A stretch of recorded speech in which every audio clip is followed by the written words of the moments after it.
شیعہ دعویٰ کرتے ہیں کہ سنی لوگ روزہ توڑ رہے ہیں. روزہ افطار کس کے حساب سے صحیح ہے؟ قرآن مجید کو اگر دیکھا جائے تو قرآن مجید نے تو شیعوں کا ساتھ دیا ہے. وہاں پر لفظ جو ہے غروب نہیں ہے، لیل ہے. ثم آتموا صیام الی اللیل، غروب کی بات نہیں ہے.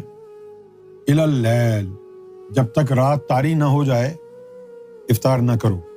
خیط الابید من خیط الاسود، اور سفید لکیر اور کالی لکیر من الفجر، کہ جب تک کالی لکیر سفید لکیر میں تبدیل نہ ہو جائے. یہ سحری کی بات ہو رہی ہے. اور کب تک کرنا ہے؟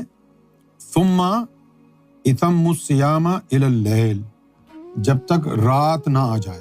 لیل، رات کا مطلب ہے اندھیرا ہو جانا، چاروں طرف اندھیرا پھیل جانا. لیکن اگر سورج غروب ہوا ہے اور ابھی تک وہ جو رات کی سیاہی ہے وہ نمودار نہیں ہوئی ہے اور آپ نے روزہ افطار کر لیا ہے تو وہ روزہ باطل ہو گیا قرآن کی روح سے. اور ہمارے جو شیعہ بھائی ہیں ان کا یہی عقیدہ ہے تو انہوں نے قرآن سے لیا ہے. تو 1450 سال سے سنی جھگ مرا رہے ہیں. اہل السنت والجماعت، ہمارا بیک گراؤنڈ تو اہل سنت سے ہی ہے نا. بڑے شرم کی بات کہ وہ قرآن مجید پڑھنے کے باوجود بھی اپنے جو فقہی مسائل ہیں وہ قرآن سے نہیں لیے انہوں نے. یار مجھے کوئی سنی اور شیعہ سے غرض نہیں ہے، جو بات سچی ہے وہ تو بولنی پڑے گی نا.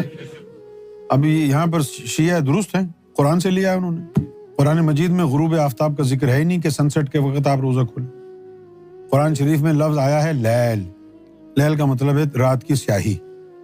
غروب آفتاب کی بات نہیں ہے، لیل کا لفظ کیا ہے. یہاں سنیوں کو ہٹ دھرمی چھوڑنی پڑے گی. قرآن کہہ رہا ہے، یہ تھوڑی دیکھو شیعوں کا عقیدہ ہے.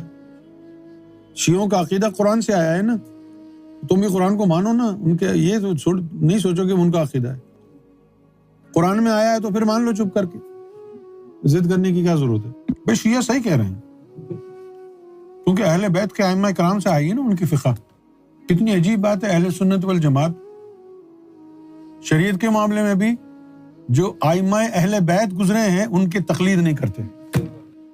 کتنی افسوس کی بات. کیا آل رسول سے زیادہ شریعت کو کوئی جانتا تھا؟ امام جعفر صادق سے زیادہ کوئی شریعت کو، امام زین العابدین سے زیادہ کوئی شریعت کو جانتا تھا؟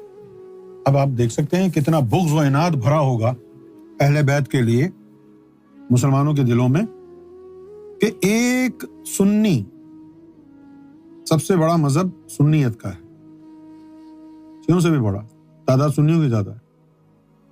ایک سنی عالم اہل بیت کے ائمہ کی تقلید نہیں کرتا. امام ابو حنیفہ کے لیے کتابوں میں لکھا ہوا ہے کہ وہ امام جعفر صادق کے شاگرد تھے. تو آپ امام جعفر صادق کے شاگرد کی تقلید تو کر رہے ہو، ان کے استاد کی تقلید کیوں نہیں کر رہے؟ پاکستان میں ٹی وی پہ جب اذان ہوتی ہے تو روزے کے افطار کے ٹائم بتاتے ہیں تو وہ فقہ حنفیہ کا بتاتے ہیں اور فقہ جعفریہ الگ.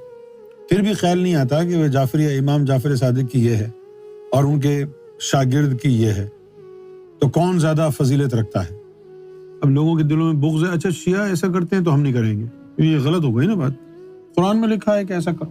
اور سحری کا بھی بتا دیا کہ وہ جو کالی لکیر ہوتی ہے خیط الاسود، کالی لکیر جب سفید ہونے لگے تو رک جاؤ، کھانا پینا بند کر دو. میرا مشورہ تو ہمارے لوگوں کے لیے یہی ہے کہ وہ جو اہل تشیع حضرات ہیں فقہ جعفریہ والے، جی سرکار، آپ ان کی فقہ کو فالو کریں. کیا بات.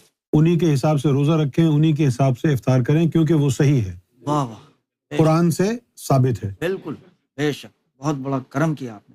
اسی کو فالو کریں.